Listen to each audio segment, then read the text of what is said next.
Olá, bom demais ter você por aqui. O Dois Pontos de hoje recebe um dos 11 ministros do Supremo Tribunal Federal, a mais alta corte da justiça brasileira, Luiz Roberto Barroso. Luiz Roberto Barroso formou-se em Direito pela Universidade do Estado do Rio de Janeiro, onde também é professor. Na década de 80, Barroso foi assessor jurídico do Estado do Rio de Janeiro no primeiro governo de Leonel Brizola. Foi aprovado aos 27 anos no concurso de procurador do Estado do Rio. Advogou no Supremo Tribunal Federal sobre casos polêmicos, como o reconhecimento do direito da união civil para casais homossexuais, as pesquisas com células-tronco, o aborto de fetos anencéfalos e na defesa do italiano Cesare Battisti. Em 2013, Luiz Roberto Barroso foi indicado pela presidenta Dilma Rousseff para uma vaga de ministro no Supremo Tribunal Federal, a mais alta instância do Poder Judiciário brasileiro. O primeiro computador eletrônico foi inventado da Segunda Guerra. Representava a separação do mundo em dois. Iria salvar o mundo.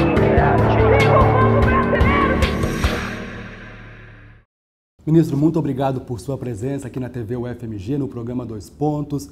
Gostaria de começar conversando sobre a conferência, de logo pela manhã, aqui em Belo Horizonte, cujo tema foi a razão sem voto, o Supremo Tribunal Federal e o governo da maioria. Qual a importância, ministro, de trazer temas como este para dentro da universidade? Esse é um trabalho em que eu discuto um pouco um novo equilíbrio entre os poderes, o papel que o Supremo Tribunal Federal tem desempenhado, discutir um pouco a extensão do judiciário, de como o direito nas sociedades complexas ficou mais indeterminado. É difícil você, hoje em dia, prever por via legislativa todas as situações, portanto, você acaba tendo que delegar uma certa quantidade de poder para os órgãos judiciais na interpretação de princípios abstratos e discutir um pouco esse papel que hoje desempenha no Brasil o Supremo Tribunal Federal, não apenas um papel contramajoritário, como é típico das cortes constitucionais, mas também um papel representativo e majoritário.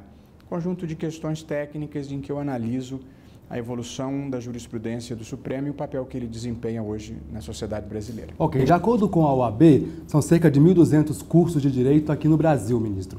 Queria saber como que o senhor avalia esses cursos de direito, já que ainda tem baixa aprovação da prova, do exame da Ordem dos Advogados do Brasil.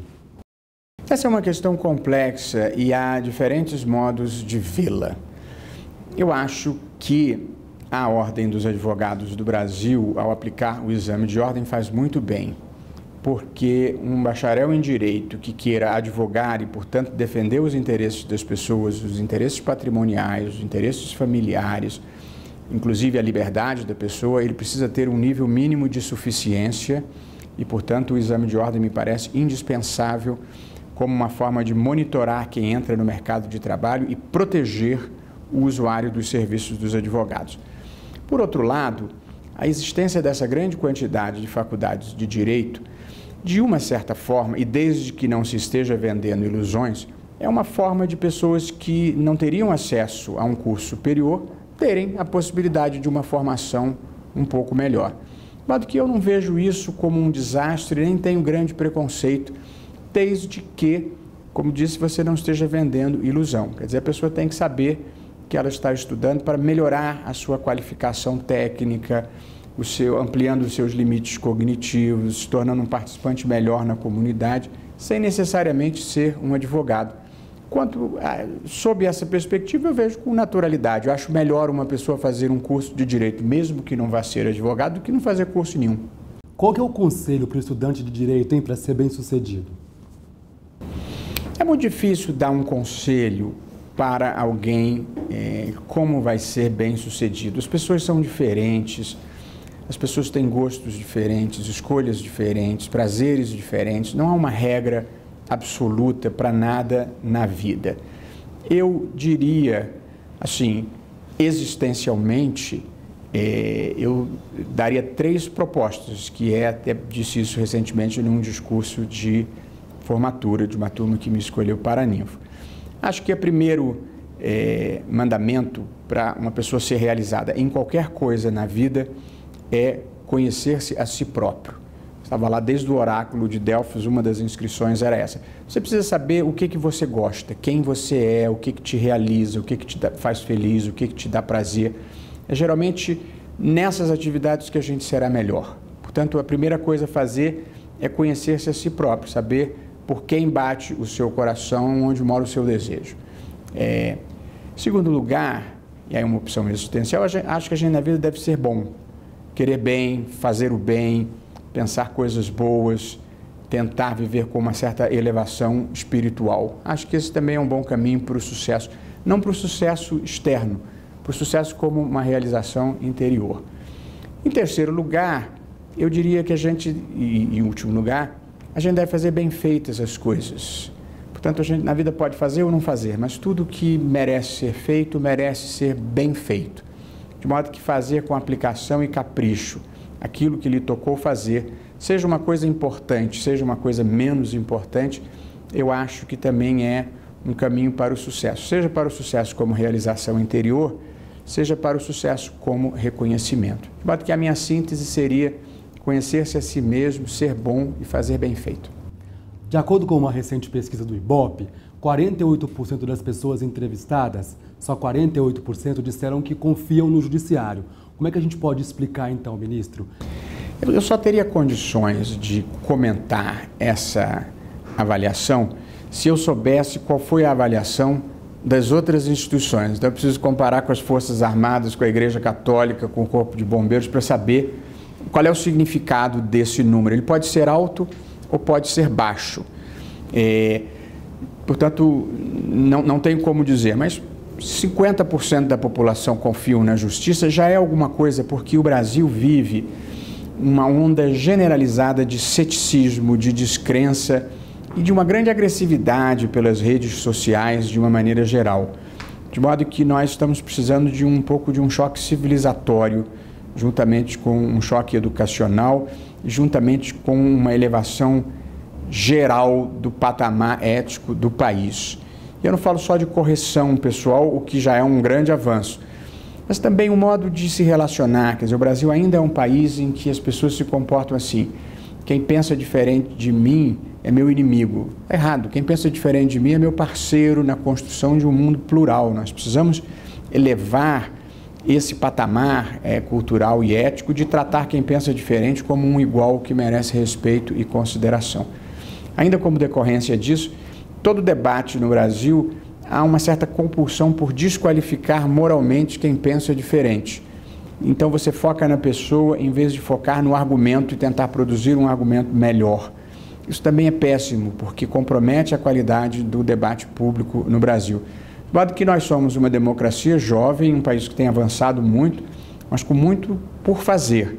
E um pouco essa descrença e essa agressividade exigem uma elevação geral do patamar civilizatório do país.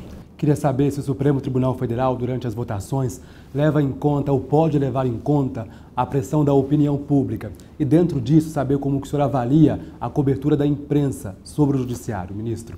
Eu acho que o Supremo Tribunal Federal, como qualquer instituição num Estado democrático, deve levar em conta a opinião pública e deve levar em conta o sentimento social. Faz parte do meu dever ouvir a voz das ruas.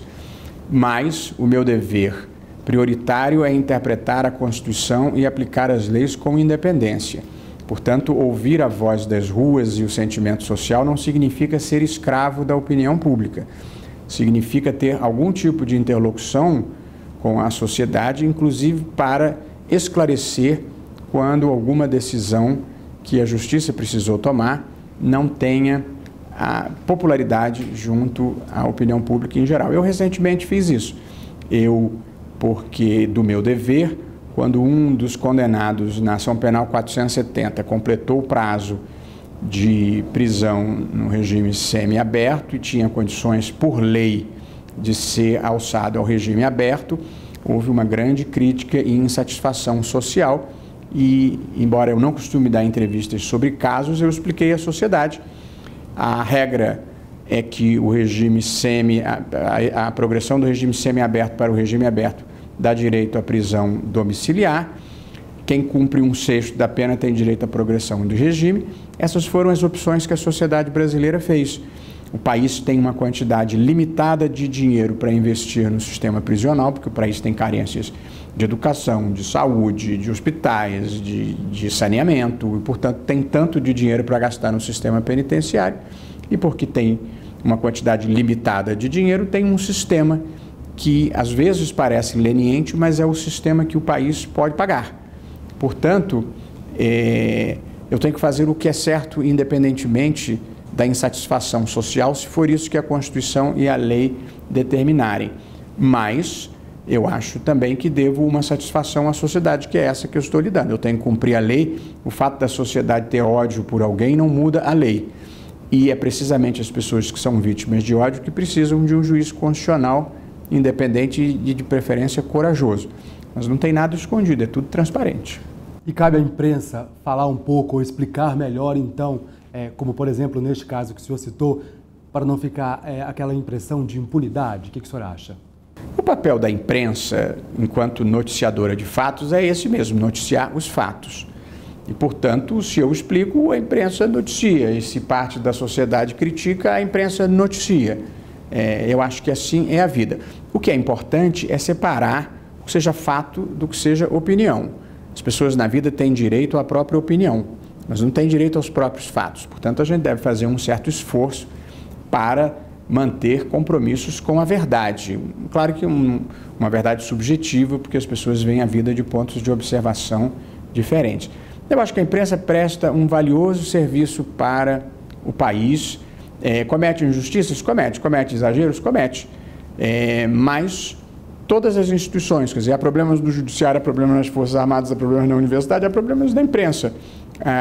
É próprio da condição humana não ser perfeito. Mas eu acho que a imprensa tem contribuído de uma maneira particularmente valiosa para a consolidação da democracia no país e para o desenvolvimento de uma consciência crítica, de modo que eu sou uma pessoa que tem grande apreço pela liberdade de expressão e preciso dizer que já tive imprensa a favor, já tive imprensa contra, portanto, não sou daquelas pessoas que gostam da imprensa quando ela é a favor e desgostam quando ela é contra, não. Eu gosto da imprensa em todo e qualquer caso. Apenas acho que ela tem que vocalizar de maneira plural as opiniões existentes na sociedade. Agora, tem alguns setores da sociedade que cobram e querem uma regulação da mídia. O que o senhor pensa sobre esse tema, ministro? Penso que a regulação da imprensa é mais imprensa livre. Quer dizer, eu acho que a única forma legítima de se regular a imprensa é estimulando o pluralismo e, portanto, dando voz a todo mundo que queira participar do debate público e não tirando a voz de ninguém, de modo que tenho nenhuma simpatia por qualquer tipo de restrição à liberdade de expressão. Aliás, eu sou de uma geração, as gerações se assustam com assombrações diferentes. Eu sou da geração da censura prévia, do regime militar, de modo que eu sou totalmente libertário em matéria de liberdade de expressão. De novo, não é que eu acho que a imprensa seja sempre justa, que a imprensa esteja sempre certa, mas o que a imprensa tem que ser mesmo é livre, porque é o pluralismo de veículos com liberdade de expressão que permitem que a síntese forme a verdade. Ok, o senhor teve um papel importante, senhor, no reconhecimento jurídico das relações homoafetivas.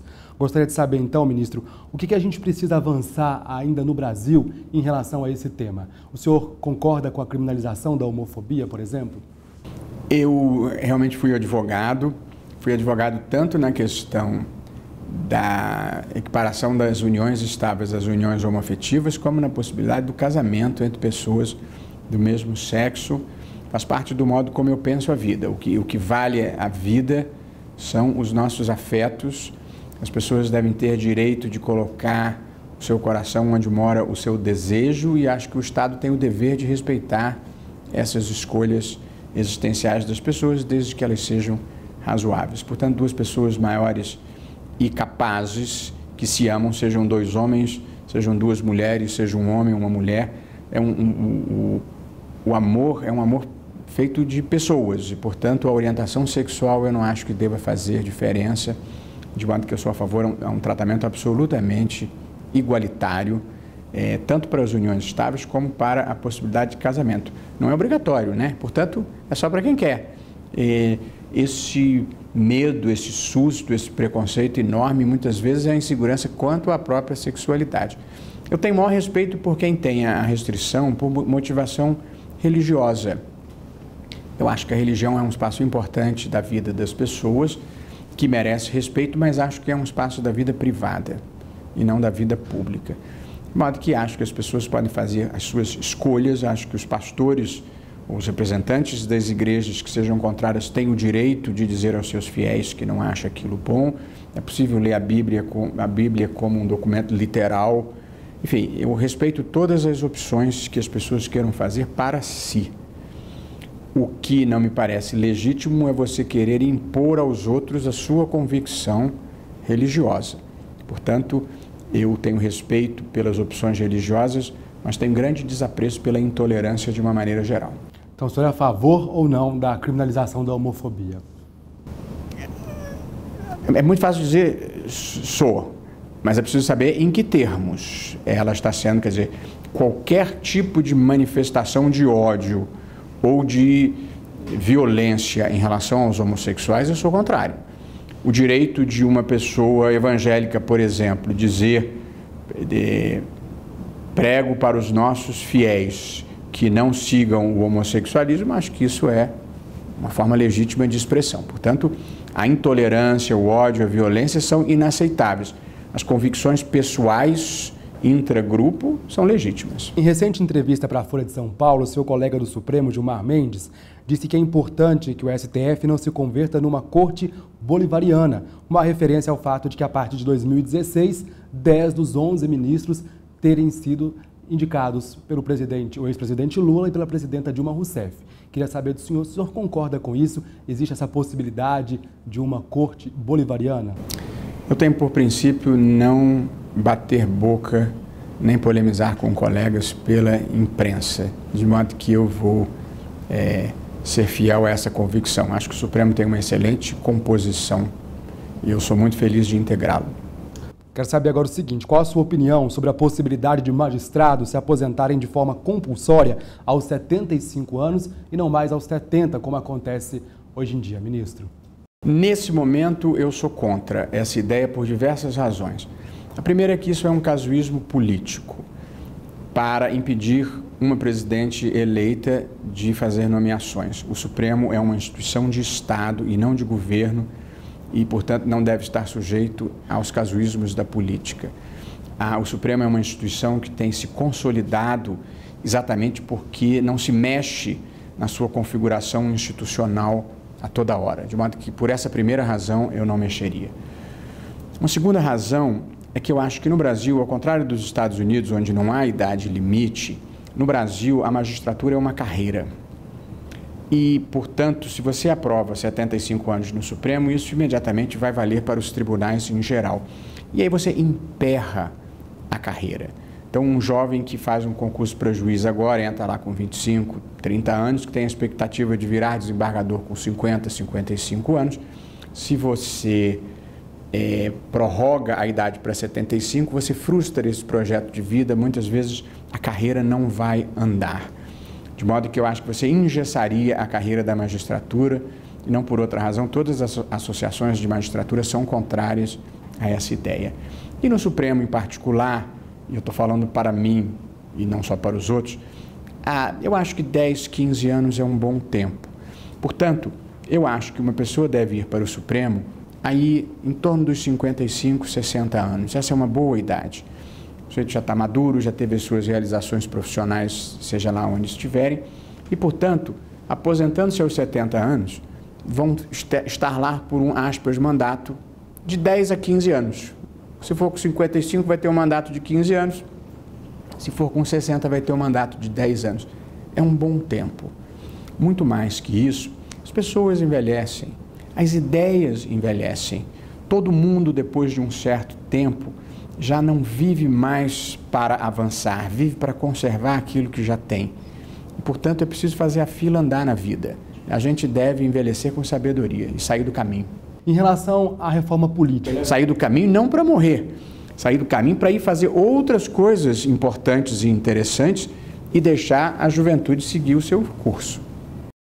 Nós precisamos de uma reforma política para baratear o custo das eleições, Precisamos de uma reforma política que crie um sistema que facilite a formação de maiorias políticas de sustentação do governo.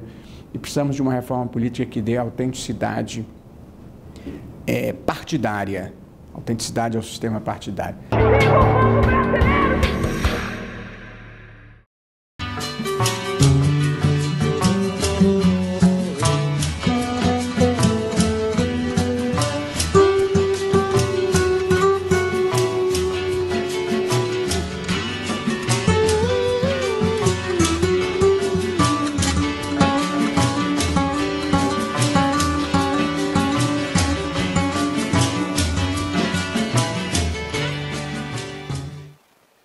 Todos sabem, só eu quem não sei. Todos sabem, só eu quem não sei. Os ateus já sabem dos milagres, eu não sei, não sei, não sei, não. Eu não sei, eu não sei, não, eu não sei dos milagres. Eu não sei, eu não sei, não, eu não sei dos milagres.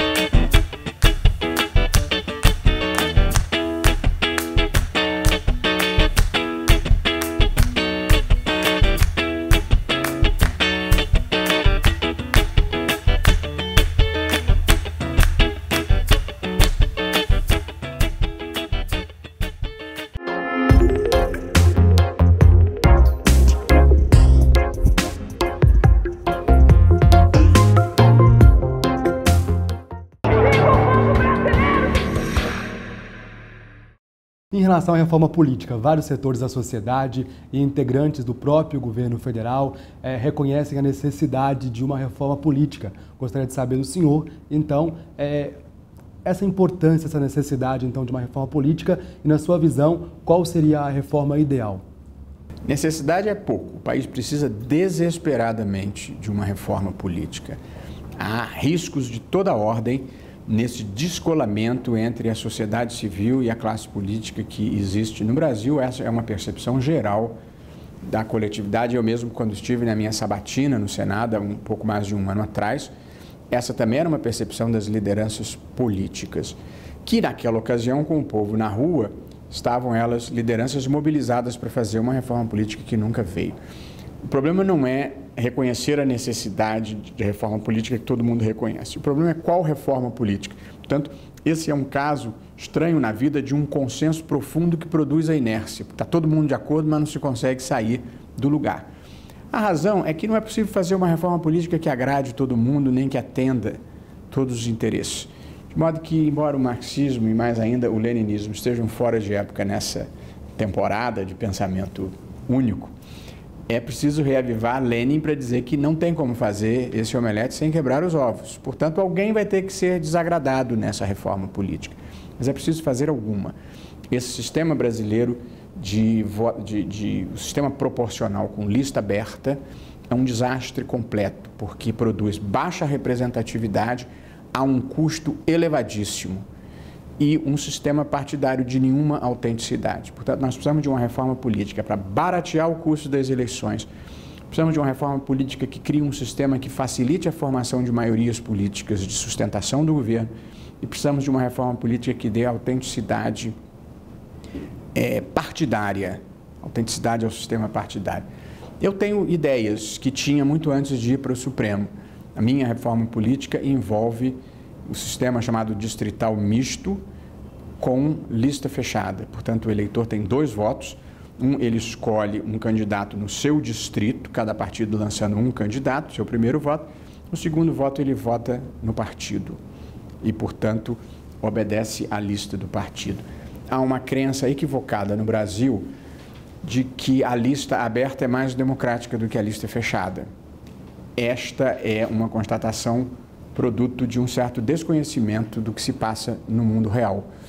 Que no mundo real, em lista aberta, menos de 10% dos candidatos são eleitos com votação própria. Os candidatos são eleitos por quociente eleitoral. ou seja, com a votação do partido e não a do candidato, de modo que o eleitor pensa que votou no seu candidato. Na verdade, ele não sabe quem elegeu, porque 90% dos candidatos, mais de 90%, são eleitos com votação que não é própria. De modo que isso é o que na minha terra, eu sou de Vassouras, no interior, chamava-se comprar nabos em saco. Você não sabe o que está levando. Ao passo que na votação em lista fechada, você já sabe que se você eleger 5 candidatos daquele partido, os 5 que vão entrar são aqueles. Então, você pode escolher se você quer aquelas pessoas ou você quer as outras do outro partido. Portanto, o voto em lista fechada é muito mais democrático, a meu ver, do que o voto em lista aberta. É claro que tem candidatos importantes que se elegem por votação própria e que não têm prestígio, digamos assim, na hierarquia do partido. Então, esses candidatos são contra. Tem todo o direito de ser, é razoável. Mas como não é possível um sistema que vá agradar todo mundo, nós temos que escolher um. Qualquer um que não seja sistema proporcional com lista aberta, eu acho que funcionará melhor do que esse que nós temos. Mas a minha proposta é voto distrital misto e lista fechada. Quanto ao sistema partidário, eu acho que é preciso proibir coligações em eleições proporcionais para que cada partido tenha efetivamente o seu tamanho, sem estar pendurado em outros. E sou a favor também de uma cláusula de desempenho. Partidos que não preencham determinados limites mínimos de votação têm restrições à sua atuação. Agora, como fazer essa reforma? Pedir à população, chamar a população para que participe, seja através de um plebiscito ou de um referendo, lhe agrada, ministro? Eu acho que o ideal seria que o Congresso Nacional fizesse essa reforma. Eu acho que esse é o fórum por excelência do debate público e das deliberações políticas. De modo que acho que o Congresso tem preferência. Agora, se não conseguir fazer e se não fizer, eu não tenho nenhuma restrição ao plebiscito. Há muita reação ao plebiscito, não é muito fácil esse plebiscito, não.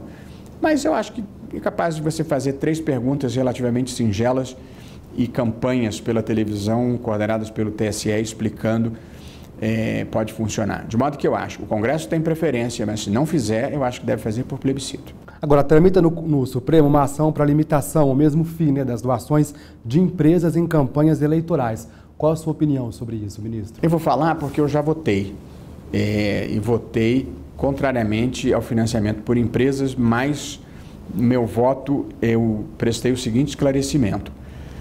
A decisão política sobre se empresas devem ou não participar do financiamento eleitoral é do Congresso Nacional. Essa é uma questão política. O que eu acho que se tornou uma questão constitucional, e por isso eu votei contra, é que no sistema brasileiro as empresas podem participar, mas não há nenhum tipo de regulamentação. Então, as empresas participam financiando os 3 candidatos presidenciais, por exemplo, que têm chance. Isso não é exercício de direito político, nem exercício de liberdade de expressão. Você financia os 3, ou é porque você está sendo achacado, ou é porque você está querendo comprar favores futuros. Porque, evidentemente, ninguém apoia filosófica e ideologicamente 3 candidatos que têm plataformas diferentes. Portanto, você cria um sistema em que o sujeito ou é achacado ou quer uma vantagem indevida. E, além disso, você tem um sistema em que o principal financiador da campanha pode, no dia seguinte da eleição, ser contratado pela administração pública sem nenhuma restrição, de modo que o candidato eleito paga o favor privado que recebeu, que foi a doação de campanha, com dinheiro público oferecendo contratos com a administração pública. Não consigo imaginar nada mais imoral. Portanto, não é uma questão filosófica de empresas participarem ou não do financiamento, porque acho que essa é uma decisão política do Congresso. É uma questão constitucional de decência política e de moralidade administrativa você não permitir financiamento por empresa neste tipo de modelo em que o sujeito, na verdade, está comprando um lugar no céu mediante corrupção. Vamos continuar falando um pouco sobre o processo eleitoral. Quero saber do senhor o seguinte: como que o senhor vê o pedido do PSDB da auditoria do segundo turno das eleições presidenciais, ministro? Eu não integro, eu até sou suplente no TSE, mas ainda não sou membro efetivo, não participei desse debate, não li a petição, então não gostaria de opinar. Provavelmente o STF vai receber outro caso de corrupção na Petrobras. Como que o senhor enxerga esse novo julgamento, hein, ministro? Seria um novo mensalão? Olha, eu até eventualmente falo sobre os julgamentos que já aconteceram, mas eu, naturalmente não posso falar sobre os julgamentos que ainda vão acontecer. Tudo que eu diria é que, se for verdade parte do que se noticia pela imprensa, de novo nós estamos vendo um mecanismo de corrupção decorrente do financiamento eleitoral e do modo como se compõem as maiorias partidárias e de apoio no país, o que nos faz cair de novo na questão da reforma política. Quando eu participei do julgamento do mensalão, na ação penal 470, eu disse com todas as letras que era um julgamento emblemático, muito importante, mas que, se não mudassem as regras do jogo político e do financiamento eleitoral, ele seria apenas mais um de uma longa fila que já andava antes e continuou andando depois. O mais grave do sistema político brasileiro e dos vícios que ele contém é que ele não atrai nenhuma vocação nova.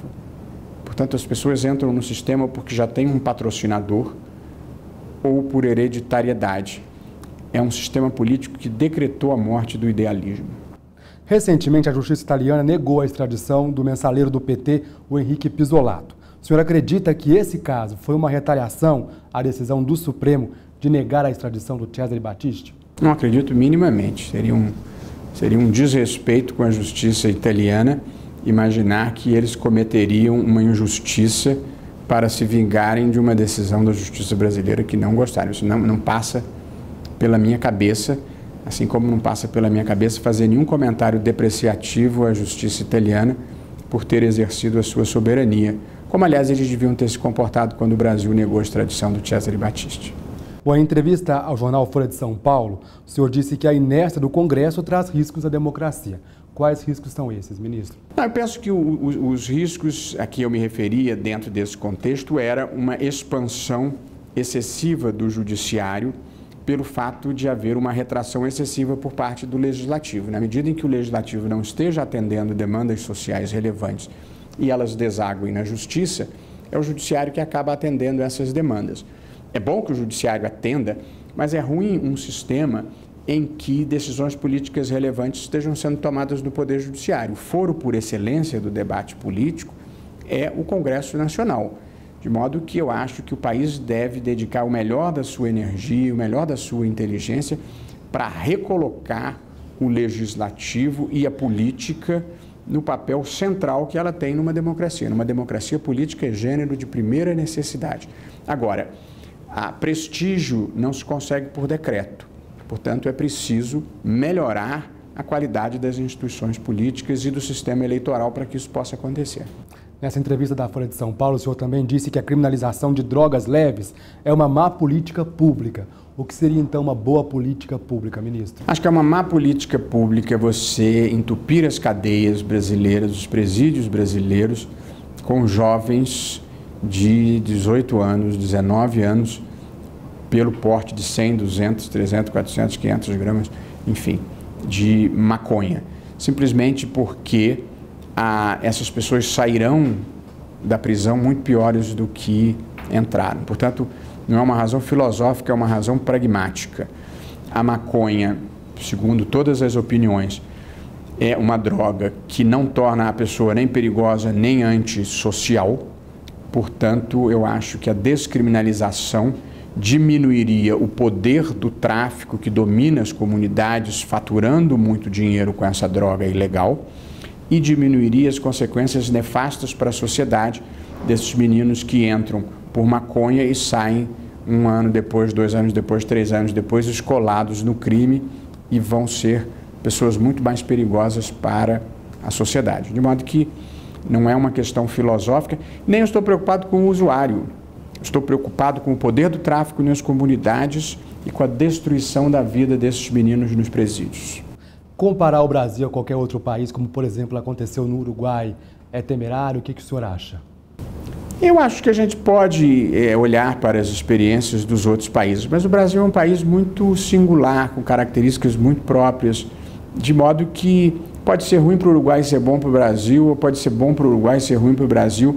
Acho que vale a pena observar. Mas sempre tem alguém dizendo, mas na Holanda eles fizeram, aí vocês veem aquelas pessoas arremessadas do meio da rua. Numa sociedade plural e complexa, quase nenhuma decisão tem custo zero. Tudo tem um preço político, nada é moralmente barato, você acaba fazendo escolhas. Então, é possível que tenha essa consequência de você ter algumas pessoas viciadas, tiradas pelos cantos, como já temos, aliás, com o crack generalizadamente. Mas o que eu tenho a constatação evidente é de que essa política de guerra às drogas, de combate às drogas, ela simplesmente fracassou. Portanto, a gente na vida deve comemorar quando ganha, mas deve saber perder. E não é por outra razão que algumas das pessoas mais brilhantes do mundo hoje em dia defendem a descriminalização da maconha, desde o presidente Bill Clinton ao presidente Fernando Henrique Cardoso, que eu consideraria os dois líderes importantes, pessoas que pensam os seus países e pensam a vida e defendem esse ponto de vista, e acho que eles têm razão. O senhor citou na resposta anterior a questão dos presídios. Queria saber se a gente está longe de recuperar um preso no nosso sistema carcerário, ministro. O sistema penitenciário brasileiro é capaz de desencaminhar até quem passa na porta. Ele é um desastre completo. Agora, é um sistema... É porque os presos são uma minoria invisível. Eles não votam, eles não participam. Eles sim, o judiciário tem que tomar conta. Eu, antes de ir para o Supremo, eu fazia pro bono, como a gente chama, diversas ações, como fiz uniões homoafetivas, como fiz nepotismo, como fiz pesquisas com células-tronco embrionárias. E uma das ações que eu acho que já teria proposto a essa altura é um tipo de ação para estabelecer patamares mínimos de alocação de recursos e de administração dos presídios. Porque a situação dos presídios no Brasil é uma das causas da impunidade. Porque os juízes muitas vezes procuram qualquer filigrana e qualquer alternativa para não mandar as pessoas para dentro do sistema. Porque mandá-las para dentro do sistema é destruir a vida delas, é saber que elas vão ser violentadas, vão ser contaminadas, vão ser agredidas e vão viver em condições subhumanas. Nós precisamos enfrentar isso como uma política pública associada ao combate à impunidade. Eu mesmo defendo, não é o que vige, que pessoas não perigosas deveriam ser condenadas à prisão domiciliar monitorada, não pode sair, porque o sistema é tão degradado que na criminalidade não violenta os juízes acabam não dando nenhum tipo de punição, o que é o pior que pode acontecer. Ok, infelizmente nosso tempo terminou. Quero agradecer a sua presença aqui no Dois Pontos mais uma vez, viu, ministro? Muito obrigado. Muito prazer em participar, felicidade para você e para a sua equipe. Ok, obrigado. O programa de hoje termina aqui. Mande sua crítica ou sugestão para tvufmg@ufmg.br. Um grande abraço a todos e a todas e até a próxima.